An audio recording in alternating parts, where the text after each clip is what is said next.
Tanya Stevens with a message to Jamaicans. Who to vote for? Tough question. Who to vote against? Easy. The guy who had me under house arrest. I committed no crime. The guys who damn near militarized the country against a virus. The guy who spent incalculably more to remove our freedom than they have ever spent on education or health. The guy who shut out every voice which went against the cockamamie bovine excrement they were slinging. The guy who presided over digging kids from under their beds in hours for global ridicule because they used curse words and defied a pointless curfew. Corporate thieves walk free unfazed. The guy who withheld water in what they called a global hygiene crisis as leverage to get people to take an unvetted drug. The guy who blatantly lied that he was turning the junction road into highway to win a by-election. The guy who is more arrogant and disdainful than any previous PM. This list is not complete. If your IQ is lower than Earthworm's pussy, don't stop here.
Yeah, so afternoon, my friend. All right, rating from 100, from 100 range bracket. How would you rate the current economical condition of your country, of Jamaica?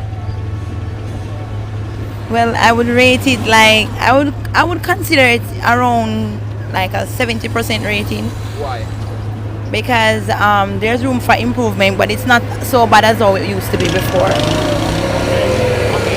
How would you rate the country's current educational system? Are the kids learning enough? Are the strategies put in place good enough in order to bring our students to world class level? Yes, I would say I would rate it around 80% because it's broken down more easier where it was GSAT before and now it's PEP and the preparations are being implemented from earlier. So I would say that I would rate it as a 80%. Okay, that's good. Alright, how would you rate the unemployment unemployment rate current today? Unemployment rate. Like Well, from back then, how would you rate it today? well, I'm young, but based on what I know so far, the overall employment rate, I would rate that as, I would say, a same 70%. Why? Why though? Well, there's still a bit of persons that are unemployed and need a few skills. So I recommend a lot more mentoring, so persons can even have the confidence to go and get the skills necessary. Alright, thank you for your honest opinion. All right. So, afternoon, my general. Afternoon. How would you rate Jamaica, out of 100 rates bracket, how would you rate Jamaica's economical condition today? About 70%. Why? There are things that are happening now that didn't happen in the past. A lot of development is taking place. Okay, how would you rate the country's current educational condition? Roughly around 70%. Give us a reason. Yeah, there's a lot more work that needs to be done between the primary and the secondary stage of the educational thing. I think some of the primary school students are, they have too much, they're doing too much to transition over into high school. And when they get into high school, they start to burn out a little bit. It's too heavy on the syllabus. Yes, some of that can be pushed to the high school. But isn't that great? For instance, when our students go overseas, they are more advanced. Right, but there's still a way to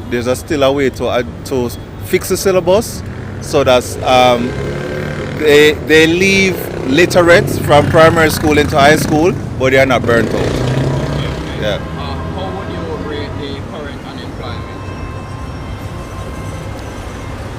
Based on what I've heard, unemployment, it's okay, but it could be a little bit better. We need to find a lot of non-IPO jobs for the persons who are seeking employment. So how would you rate it? About 80%. About 80%? Yeah. So, okay, so you think it's much better than back then?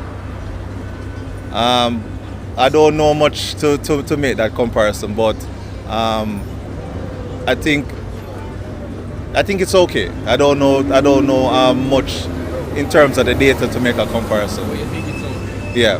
Alright, thank you for your honest opinion. Yeah, man, no problem. And I just want to thank our comrade General Secretary for working in partnership with us as we work towards gender parity in the party and in fact in Jamaica. Indeed, something good is going to happen in this year. In fact, something good will happen on September 3rd, because on September 3rd, we are going to elect Mark Jefferson Golden as the next Prime Minister of Jamaica, and I will be the member of Parliament for Eastern St. Andrews. So I want to thank the comrade leader, and I want to thank the comrade Jensen for giving me this opportunity to serve Eastern St. Andrews. And I want to thank Eastern St. Andrews for choosing me. Jamaicans are calling for change. The people of Eastern St. Andrews are ready for a change. They want an MP who listens, an MP who partners with them and delivers results. They want an MP who don't afraid to have dialogue with the opposition and go on CDM for a town hall meeting. They want an MP who don't afraid to debate one-on-one with Julian Robinson, our Minister of Finance. Comrades, the people of Eastern St. Andrews want an MP who know what it takes to buy a Pro Box.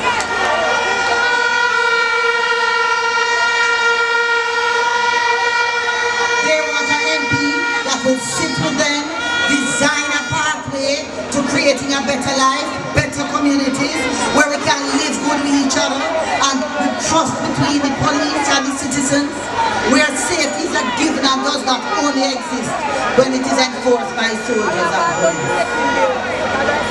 We sat together in Eastern St. Andrew in over 20 Build Your Dream meetings in the communities, and we planned for each community. And on September 4th, we will be working together to live those dreams, because I will be that member of parliament. And I say to the people of Eastern St. Andrew, I am committed to partnering with you to live your dream in our constituency. And one of your big dreams is that we will finally create Jamaica's first university town. One that not only educates but creates jobs and generates income for you in Eastern St. Andrew. We already have the foundation. We have two major universities, UE and UTEC. We have Excelsior College, we have VTDI, we have UTC, and we have the National Horticultural Park at Hope Gardens. Time come to build on that foundation and generate economic value. And we're going to that because that's going to increase student housing, restaurants and hospitality services, hotels and short-term accommodations, science and technology park to drive innovation and research. But not only that, create jobs and earning opportunities. And we are going to make culture and nature the center of this. And so at least we're going to get that nature walk and that bicycle trail. Augusttown, we're going to create that culture walk. We are going to turn Eastern St. Andrew into a hub of learning, enterprise, and cultural pride. And to make this dream a reality, we will implement the Porsche Initiative, the program for the orderly renewal and transformation of infrastructure in all areas. This includes an aggressive land titling and zinc fence removal program, and we will upgrade all of our essential services like water, electricity, internet access, and roads. Those things must happen. Government must deliver them. But there is more. Because for the young people, we're going to make sure that we have that $500,000 grant, and we're going to take full advantage of that to make sure everybody can buy their own home. And we're going to get the full university scholarship for the first in family. Yes? And we are also, for those who already have a child in university, we're going to make sure that when you get your student loan, you can pay it back so you don't have to worry, because your student loan payment will match your income. And comrades, we not just want you to work for people who want to build your own business. So that's why we are happy for 3 years tax-free for every new business open, and we will take full advantage of that in Eastern St. And our children will not go to school hungry, because a PNP government will have the EASE program, and no child will be hungry at school. And we are going to bring mobile medical care into our communities so that our elderly don't have to get up and take bus to go to the clinic. And we are going to make sure that our community centers are a hub of activity that not only supports children to be successful in school, but also facilitates the generation of income and the elderly care. So comrades, in Eastern St. Andrew, we have built our dream together in community by community. And to make sure this happens, we are committed to having 3 Live Your Dream meetings per year in each community, so we can work it together and make sure it's a reality. So stand by, Jonathan Saunders, Backbush, yes Backbush, Top Range, Beverly Hills, Karachi, Long Mountain, Hope Pastures, Mona, Augusttown, Tanon, Mona Commons. When I'm your MP, we are going to celebrate together our children's success. We are going to celebrate your success. We are going to have a community that we are all proud of. Time come for a better life. Time come to live your dream in Eastern St. Andrew. With me, Patricia Duncan Sutherland, as your Member of Parliament, and Team PNP on under the Jamaica Love Manifesto, a government that loves Jamaica and will put you first. And time come for Mark Jefferson Golding as the next Prime